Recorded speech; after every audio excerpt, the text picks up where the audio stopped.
Most people walk into a church and feel something without being able to explain it. It could be peace, silence, or a sense that they have stepped into a place that is different from the outside world. But what if that feeling slowly disappeared? What if the buildings that were once made to lift your eyes toward heaven started to feel like ordinary spaces, like offices, halls, or empty rooms? Across the world, this is exactly what many people believe has happened. Over the last few decades, some of the most beautiful Catholic cathedrals were replaced with structures that look simple, flat, and sometimes even confusing. This is not just about buildings, it is about what those buildings represent. And in this story, we are going to look at 8 powerful examples where something sacred was replaced by something very different.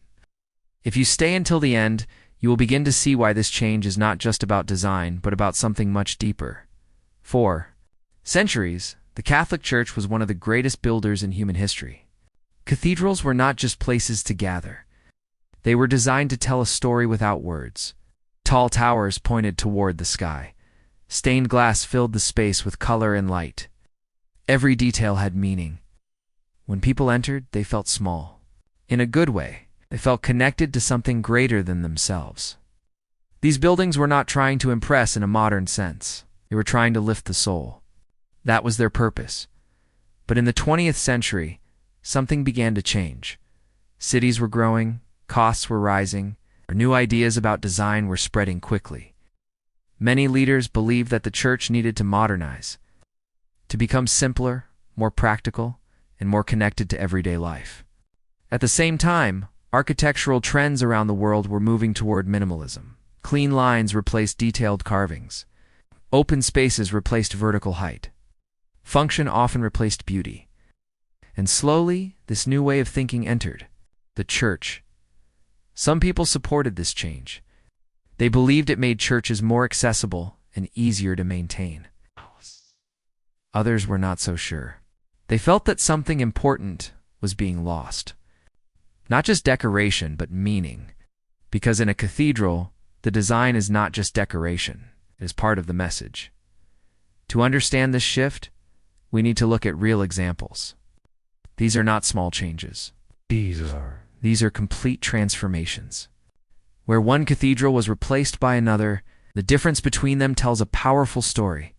The first example takes us to Brazil. The old cathedral in Rio de Janeiro was a masterpiece of beauty and history. It had gold details, rich decoration, and a deep sense of tradition. It was not just a building, it was a symbol of faith that had grown over centuries. But as the city expanded, leaders decided that a new cathedral was needed. The result was something completely different. The new structure, known as the Metropolitan Cathedral of St. Sebastian, is shaped like a massive cone made of concrete. From the outside, it does not look like a traditional church at all. Some people say it looks like a spaceship or a modern monument. Inside, there are large stained glass panels, but the feeling is very different from the old cathedral. Instead of warmth and detail, there is a sense of scale and emptiness. So for some, this represents progress. For others, it feels like a loss of identity. The second example comes from the United States, in a small city called Crookston. The original Cathedral of the Immaculate Conception was built in the early 20th century. It had tall spires, detailed artwork, and a strong presence. In the city skyline, people could see it from far away. It reminded them of something sacred. But over time, it was considered too expensive to maintain. A new cathedral was built on the edge of town. This new building was simple, low, and practical, focused on function rather than beauty. Many people felt that it no longer looked like a cathedral. It looked like something they could see anywhere, like a hall or a meeting space. The shift was not just physical. It changed how people experienced the space. In Nicaragua, the story takes a different turn. The original cathedral in Managua was damaged by a massive earthquake. It could not be used again. A new cathedral was needed, and this was a chance to build something fresh. The new Metropolitan Cathedral of the Immaculate Conception is made up of many small domes spread across a large concrete structure. From above, it looks unusual, almost like a pattern repeated many times. Some people admire its uniqueness. feel that it lacks the sense of direction and focus that older cathedrals had. Instead of drawing the eye upward, it spreads outward. And that changes the entire experience. In Vermont, another transformation tells a similar story. The original cathedral was a Gothic structure with high ceilings and detailed stonework. It was destroyed by fire. When it was rebuilt, the new design followed modern ideas. The result was a low, angular building with very little decoration. Inside, the space felt more like a lecture hall than a sacred place. Over time, the building was closed and eventually demolished. The community moved back to a more traditional church. This shows that these changes are not always permanent. Sometimes people realize what was lost and try to return to it. France offers another example. For over 1,000 years, a cathedral stood as a symbol of history and faith. But when new cities were built to support growing populations, a new cathedral was designed to fit into the modern environment. The Cathedral of the Resurrection in Évry is shaped like a cylinder made of red bricks. It blends into the surrounding buildings. That was the intention. But critics argue that a cathedral should stand apart, not blend in. It should point to something beyond the ordinary world. When it looks like everything else, that message becomes weaker. In Nebraska, a similar shift took place. The original cathedral had traditional features that people recognized instantly. When a new cathedral was built, it followed modern design ideas. The interior was wide and open, with seating arranged in a way that focused on the community rather than the altar. Some people appreciated this change. Others felt that it moved attention away from what mattered most. The building no longer directed the focus in the same way. Los Angeles gives us one of the most well-known examples. The old Cathedral St. Vibiana's was a beautiful building inspired by classical design. After damage from an earthquake, it was replaced by the Cathedral of Our Lady of the Angels. This new structure is large, complex, and very different from traditional cathedrals. It uses unusual shapes and materials. Some people see it as creative and bold. Others feel that it lacks the sense of sacred space that older cathedrals had. It feels more like a large public building than a place set apart. The final example comes from San Francisco. The original cathedral was destroyed by fire. The new Cathedral of St. Mary of the Assumption is known for its unique shape, with large concrete forms rising upward. From the outside, it is striking. From the inside, it feels vast and open.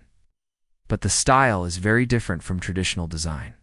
It reflects a new way of thinking about space, structure, meaning. When we look at all these examples together, a pattern begins to appear. The changes are not random. They follow a clear shift in thinking. Older cathedrals were designed to point beyond this world. They used height, detail, and beauty to create a sense of wonder.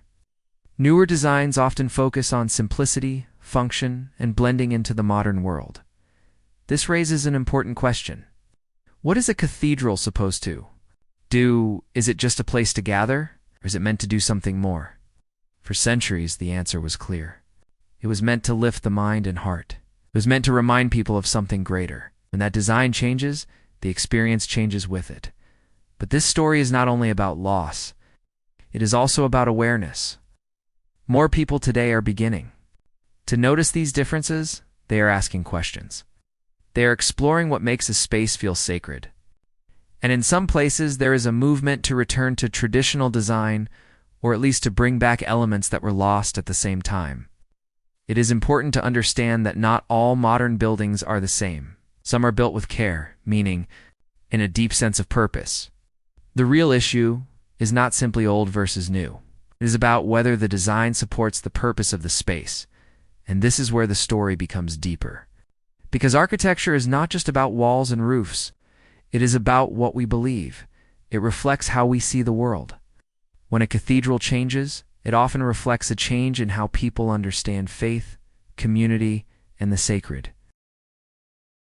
In the past, the church built structures that stood for centuries.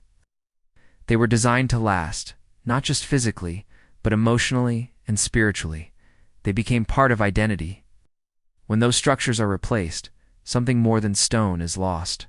A connection is changed, but the future is not fixed. The same creativity that led to these changes can also lead to renewal.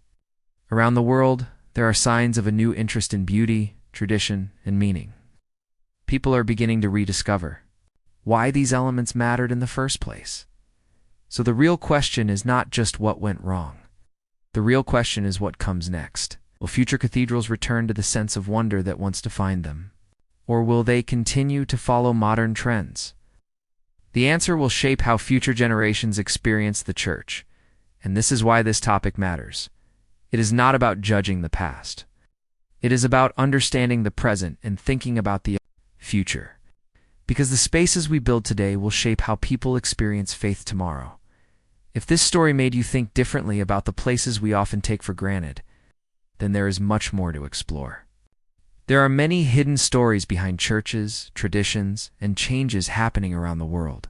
Make sure to subscribe and continue this journey. Because sometimes the biggest changes are the ones we do not notice until we stop and look closely.